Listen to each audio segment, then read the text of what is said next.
bakhumbula abantwana bakhumbula abazukulu ngenxa yezenzo zabazali ezinhle. And same thing makwenze okubuke ile lokhondo lokhe lesanto phela ilento kabili lento phela both sides apply.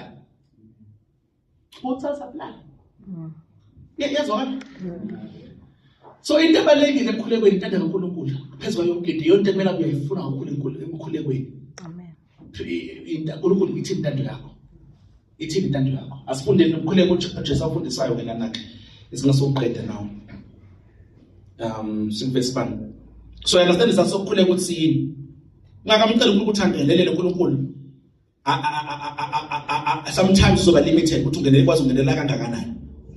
Phonza ikhatha uthi phonza inkathazo zakho kimi. Amen. Uthini? Siphose inkathazo kuyo bento yasikhatha. Ngoba sikhathalele. Ungakaphonzi ngeke ngento sikhatha. Letha uNkulunkulu letha. Hayi letha ngizotholela. Hayi thatha. Ngizoba nenkinga lapha. Yabo kumele uphonze.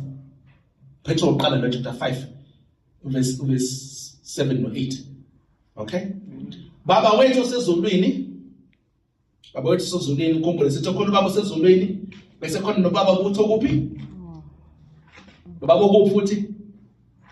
Baba kuphi? Sikhona baba osezulwini baba kuphi futhi? Phila kithi. Ophila kini. Okubani igama lakhe? Okay. Baba wethu osezulwini malingcolise igama lakho. Mawufike umbuso. Usawufikile umbuso, usufikile umbuso. Noma akafiki. Usawafika nombuso. Ufikile. Ufike nini?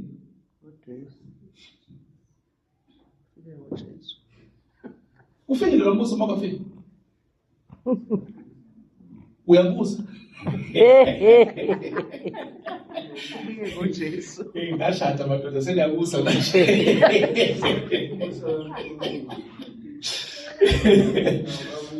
No, okay. Ufikile. Awukhumbula uJesu athi umbuso uNkulunkulu uphathekini. Awukhumbula? Ufike ngoJesu. Ufike ngoJesu. Waqala ukubona ngoJesu. Umbuso waqala wabona ngoJesu afika. Wawubona operator. Ubona yonke into nje sebeyilungisa ephilisa abantu abagulayo ebusa imvelo. Impilo yasembe umbuso le. So umbuso ufikile. uJesu usikhombisile example yombuso. Wabese umbuso wafika kithi wabavele kuthina. uJesu esafe wangcwatshwa wavuka then nathi umbuso wabavele kithi wafika through moya ongcwele. Izwi lasifundisa izinto zombuso. Amen. So thina umsebenzi wethu ukuthi umbuso uqala usuwamkele then bese siya